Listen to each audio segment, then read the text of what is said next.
Are you willing to undertake a dangerous mission behind the enemy lines, knowing you may never return alive?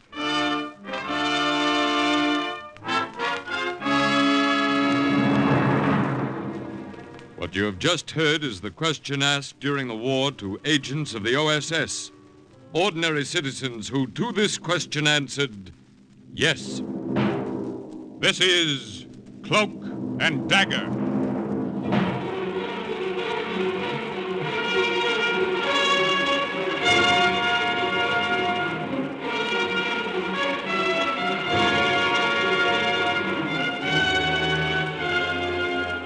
Black warfare, espionage, international intrigue. These are the weapons of the OSS. Today's story, The Black Radio, concerns an OSS agent who broadcast Allied propaganda from behind the enemy lines and is suggested by actual incidents recorded in the Washington files of the Office of Strategic Services. A story that can now be told.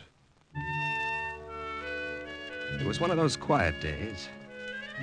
The sun was splashing in through the windows, and I was marking time until lunch in the cafeteria. And a date I had with a red-headed secretary. There were just the two of us in the big gadget room of the OSS in Washington. Just me and Hank Martin. Then all of a sudden, Hank grabbed my arm. Bart, get down! Air raid, duck!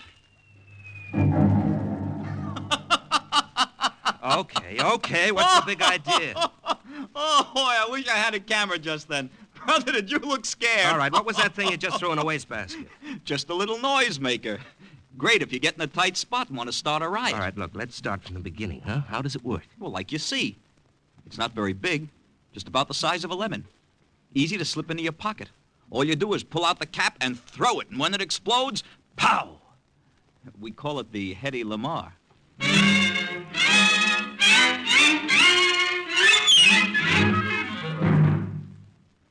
Major Langer, I have a job for you. Yes, sir? When our armies cross the Rhine into Germany, Freiburg will become a strategic city. The less resistance we get from the people when we make that advance, the less lives will be lost. Up to date, we have no report of any underground or partisan movement there. Mm-hmm.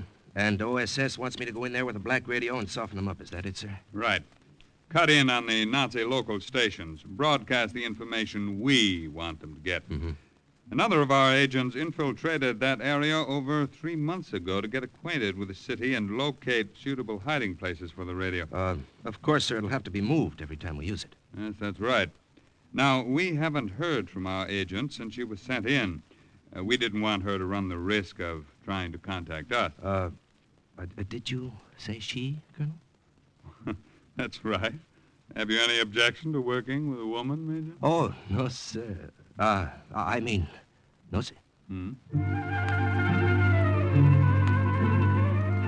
Her name was Lucille, the Colonel said. I wondered if she was anything like the redhead, Miss Lucille. Nobody had heard from her for months. Maybe she'd been caught. Maybe the Nazis had twisted out of her the reason she'd been sent to Freiburg.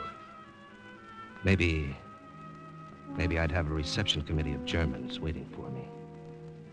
It gave me something to think about on the plane flying over the Black Forest in Germany a few weeks later. There's your rendezvous point straight ahead, Major. Straight ahead and straight down, you mean? Running in. Ready. Ready? Go. Good luck. I tossed the radio out first, then I jumped after it. No matter how many times I jumped, it was always the first time. The feeling of falling. Sick feeling. Like a dream. I came to with a jolt. A sharp pain across my thighs from the pull of the strap and the crack of the chute. Then, air all around me. I looked down on the black forest that was blacker than ever at 0400. 4 o'clock in the morning.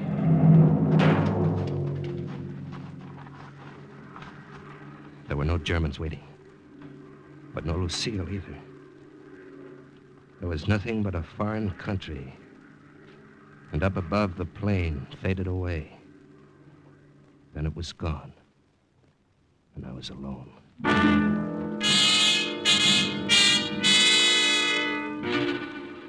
The radio had floated to Earth about 50 feet away.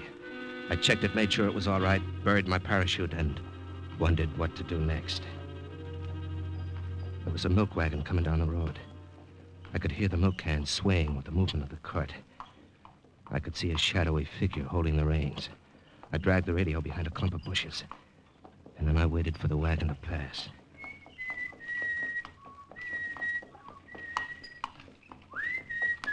For a moment, I didn't recognize the song. And then, all of a sudden, the words wrote themselves in my head. Come away with me, Lucille, in my merry old... Lucille. Lucille. I'm sorry I was late, Major Langer. A German soldier I know stopped to talk. I couldn't break away without being impolite. Well, just as long as you got here. Hurry, Major. Let's go. Yes. I was ever so glad to see anyone in my life. Gee. But I didn't quite expect to meet the milkmaid. What did you think I'd be like, huh? Oh, Come, Major. Well, I had no idea. No doubt you pictured a slim young thing who'd add interest to your intrigue, huh? I've been neither slim nor young for longer than I'd like to remember. Tell me, what did you do before the war, Lucille? Taught history in grade school. Mm-hmm. Now I'm helping to make it. It's a good feeling, until you consider the possibility of getting caught. Well, we've got to make sure we don't get caught. There is always that possibility, Major. Accept it. And it's much easier to take it if it comes.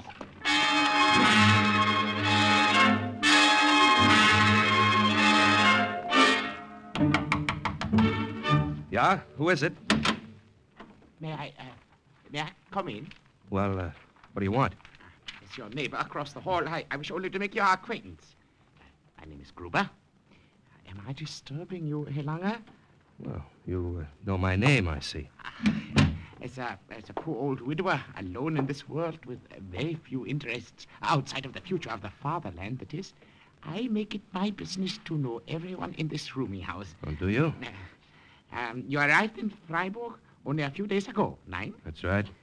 You have a medical discharge from the army. You were wounded at Anzio. Is there anything about me you don't know? Oh, no. Do not take offense, my friend. I asked the landlady about you. It was she who told me. Your information is right, Herr Gruber. Yeah. I was wounded. Yeah. I spent 2 months in a hospital. Yeah? And I'd like to be left alone. Yeah. Oh, you are bitter. Yeah. A civilian life will not be easy, but you must mix with people, make friends. Don't keep too much to yourself. Now, here, I brought with me this bottle of schnapps and 2 small glasses. Will you not join me? Well, Yes. Here. To the future, Herr Langer. Well, I'll drink to that.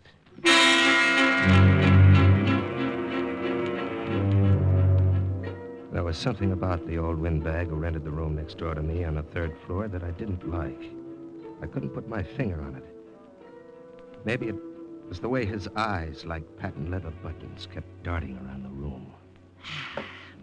Well, good schnapps, Nein, Herr Langer? Yeah, very good. Not like we used to get before the war. Of course, I'm not complaining. It is such a little sacrifice to make for the Reich. Yes, of course. Yes, of course. What are you planning to do here in Freiburg, Herr Langer? Well, I have my craft card as a union motion picture projectionist. Yeah. I worked in a film house in Berlin before the war and was hoping to find a position here. You had no success yet? No, not yet. The motion picture house, a block from the mining university. Have you tried there? Why, no, I haven't. Oh, do try it. Tell the manager, Herr Schmidt, that you are a friend of mine. He's always complaining to me about being short of help. But that also is just a little sacrifice to make for the Reich, of course. Yes, of course. Dagger. I'll go there tomorrow. Good. Oh, tell me, what is your business, Herr Gruber? Oh, I am a clerk. A clerk? Yeah, in the administration building of Gestapo headquarters. More schnapps? Yeah. More schnapps.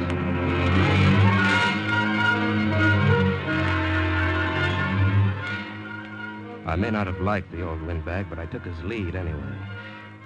I went to the movie house near the university and got myself a job there on a day shift. And I counted the hours until the Thursday, when I'd meet Lucille at the deserted car barn we'd agreed on. On Wednesday, I was in the projection room running a half-hour newsreel, most of which was a close-up of Hitler making a speech in Berlin and foaming at the mouth.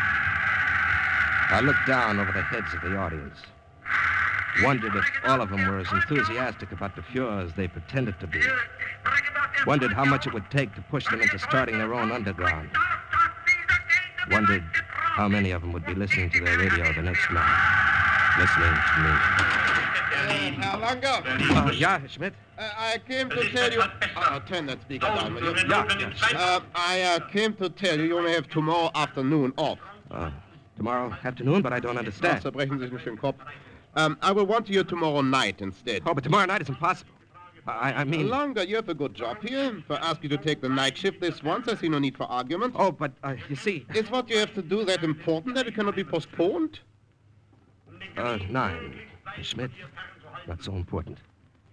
I'll be here. The next night at 20 minutes past 10, the feature film went off. I set the machine. The newsreel would run by itself for half an hour. No more. It didn't give me much time before the reel would run out. Just a half hour to get to the car barn, broadcast, and get back. Well, that's it, Lucille. 730 kilocycles, but I can't seem to get reception. They are signing off. This is Reichsstation KLD signing off.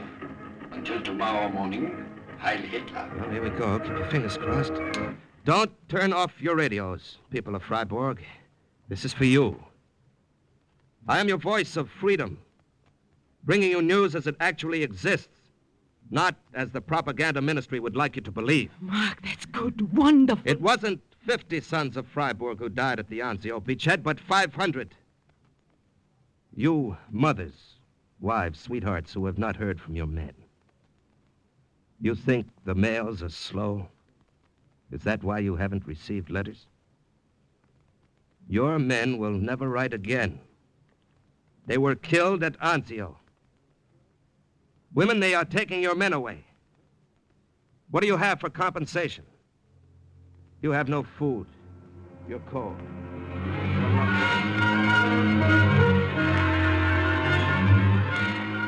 And the political leaders want to sacrifice everything but themselves. Haven't you sacrificed enough? Mark, it's late. It's all right. And now, until another time soon, this is the voice of freedom. Good night. I will not say Heil Hitler. I say instead, God be with you. The first of many. God be with us both.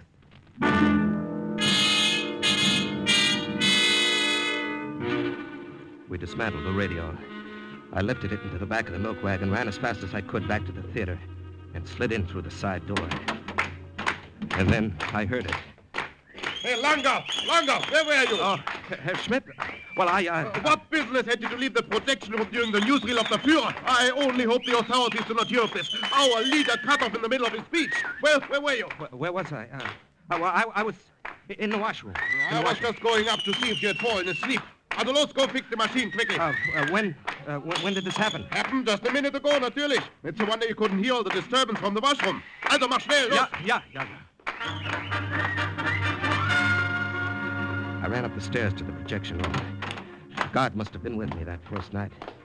If the machine had broken down 5 minutes earlier, Herr Schmidt would have known I'd left the theater.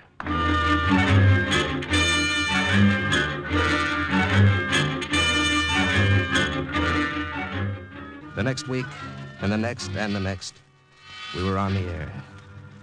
We moved the radio to a deserted warehouse, to a cave in the Black Forest, to a barn on the outskirts of town. As the voice of freedom, I told the people of Freiburg, you are fighting a lost cause. The losses of the Luftwaffe are 75% higher than reported. Resistance in all German-occupied territory is growing stronger.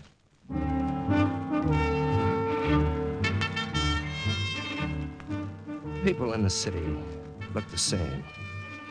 Were as respectful as ever to the Nazi soldiers that walked the streets. None of them showed by so much as a look or a word that they ever heard those broadcasts. And then I received my first indication. I saw you through the window of the coffee shop, Herr Lange. May I join you at your table? If you'd like. Oh, thank you. There. So, have you been listening to your radio lately?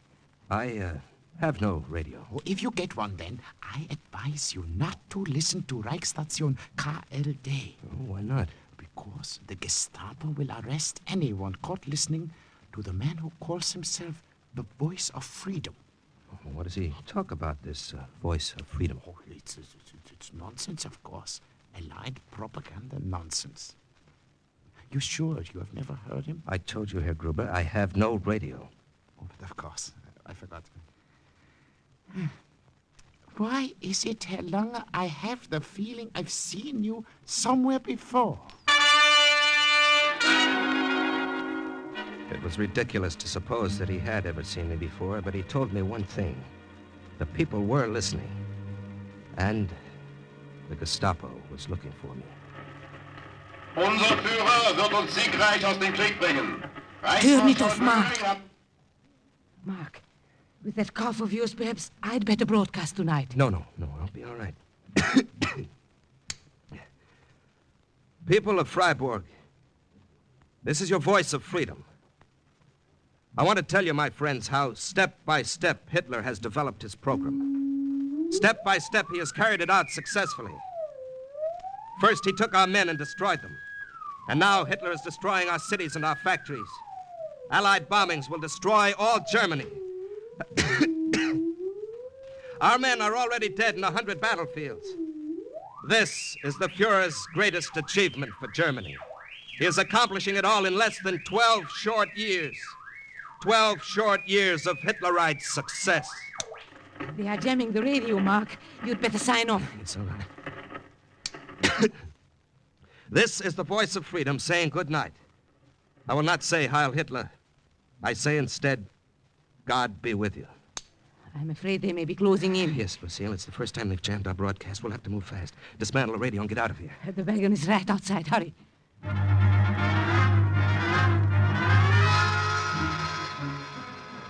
Less than 5 minutes later, we'd left the basement of the schoolhouse near the cathedral. It was quiet in the streets. Too quiet.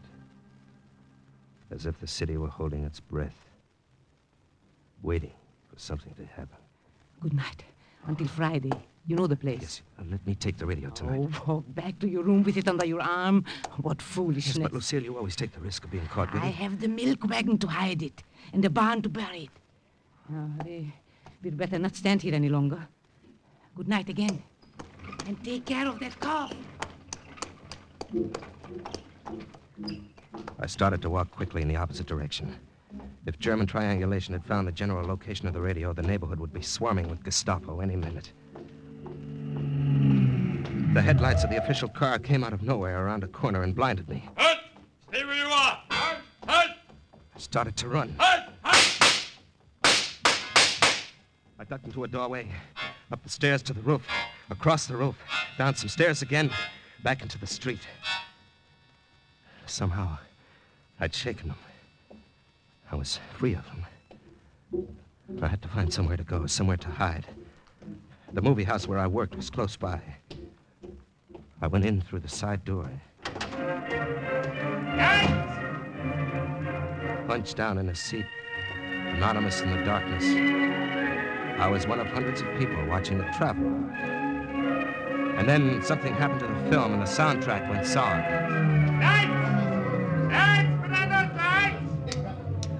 You people listen to me. There will be no more film tonight, not until we check the identification of every man in this theater. One by one. Cut! We are looking for a man who is seen coming into this theater through the side door. A man who is wanted for questioning by the Gestapo. You will file out the exit one by one and row by row with no talking. Women to the right, men to the left. There will be no more... Maybe my forged identification would pass inspection easily. But the men who were chasing me had a general idea of my height and weight. I couldn't take the chance. I put my hand in my pocket and pulled out a round disc about the size of a lemon. The noisemaker OSS called the Hedy Lamarr. I yanked out the cap and threw it.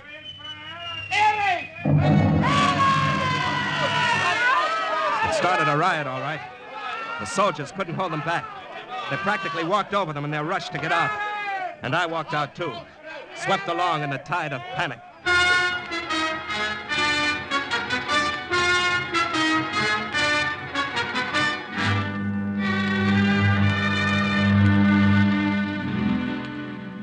Guten Tag, Herr Langer. You're Gruber. just on your way to work, I see. I will walk with you partway. Well, if you'd like. Tonight, when you get home from your work, listen to your radio. I told you I have no radio. Oh, yeah, I do keep forgetting. You're welcome to listen to mine, then. There's to be an important announcement at 7 o'clock. Announcement? About what? I learned about it this morning at the administration building where I work. Yes? There's to be a hanging in the square at noon tomorrow. An allied spy who was caught with a radio. What did you say? A woman, a spy. She was picked up last night, driving a milk wagon. Can you imagine such a... Are you ill, Helena? I haven't been well. Cold. They haven't caught the man yet, the one who calls himself the voice of freedom. But I have no doubt they will soon. They're offering a large reward. Are they? It's a very bad cold, Helena. Tonight, when you return from work, remind me to give you some of my cough medicine. It's very... I turn off here. Be the same.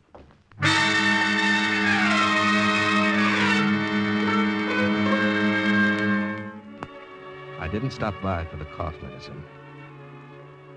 After work, I locked myself in my room and stayed up all night, looking out of the window, up at the ice-blue stars that hung over Germany.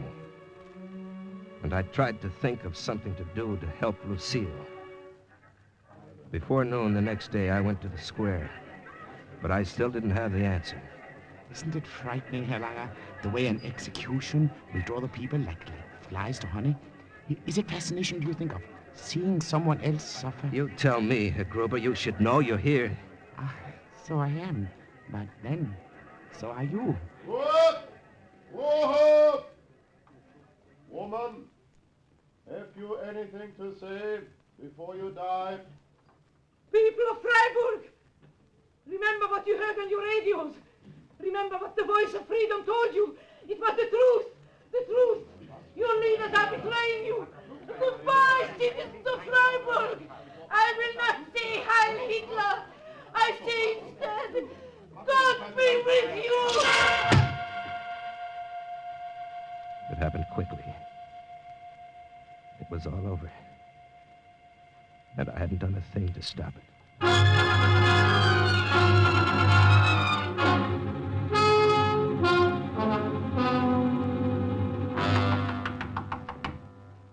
Yes, who is it? Only I, Herr Gruber. Go away, will you, please? Go away, I don't want to talk to anyone. Upset, are you, my friend, about the hanging this afternoon? No. No, I just don't feel well. Now, don't torment yourself this way. There was nothing you could do to prevent it. She did not expect it. What are you talking about? Trust me. You have no one else to trust. The Gestapo is going to check and cross-check every man's papers. Every man in Freiburg.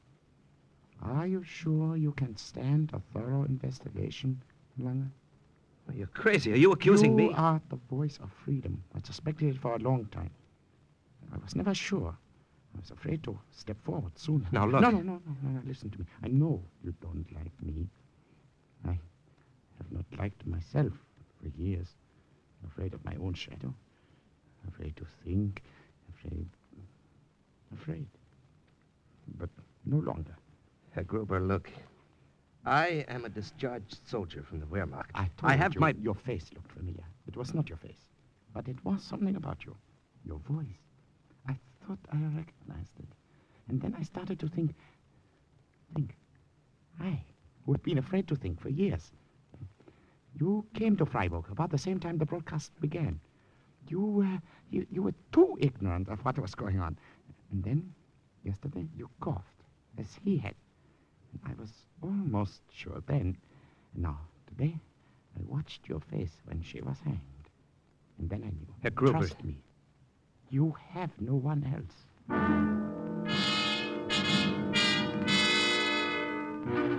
He was right. I had no one else.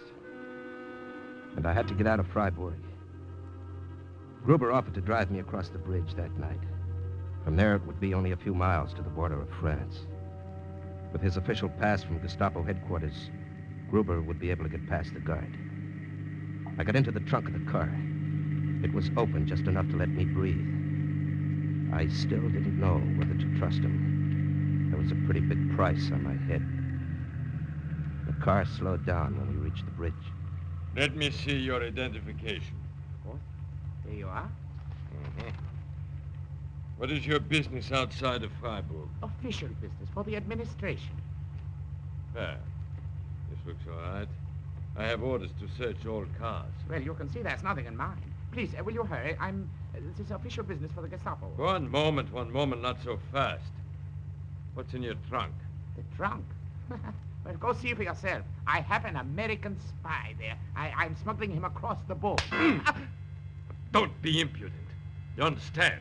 I'm sorry. I was just having my little joke. But I don't like jokes. You work as a clerk for the administration, so your head swells. You think you're Himmler. All right, pass. I'm sorry. All right, pass.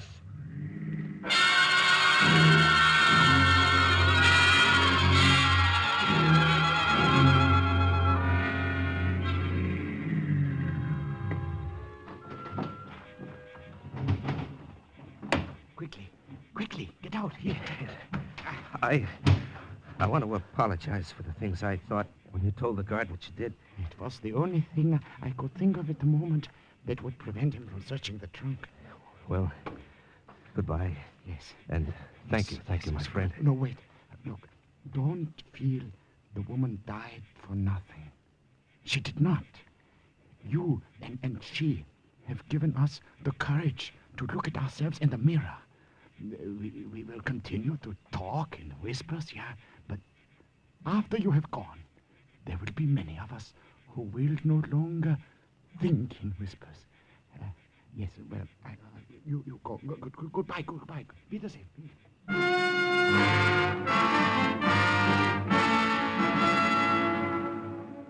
Major Marklanger made his way back to Allied lines. And when Freiburg was taken over some months later, it offered little resistance, thanks to the strong underground that had been encouraged by the Black Radio. And thus, once again, the report of another OSS agent closes with the words, "Mission accomplished." Listen again next week for another true adventure from the files of the OSS on Cloak and Dagger.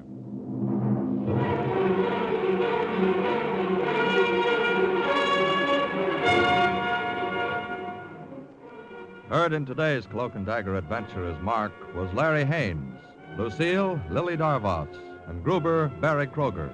Others were Raymond Edward Johnson, Arnold Moss, Stefan Schnabel, Bob Weil, and Jerry Jarrett. Script was written by Winifred Wolfe and Jack Gordon. The music was under the direction of John Garth. Sound effects by Chet Hill, Dick Gillespie, and Art Cooper. Today's OSS adventure was based on the book Cloak and Dagger by Corey Ford and Alistair McBain. This program was produced by Louis G. Cowan and Alfred Hollander under the direction and supervision of Sherman Marks. 3 chimes mean good times on NBC.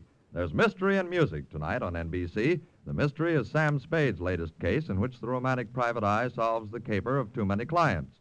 The music is the NBC Symphony Summer Concert with Antal Durati as guest conductor, and the American Album of Familiar Music, one of radio's best-loved musical programs which returns to the air tonight.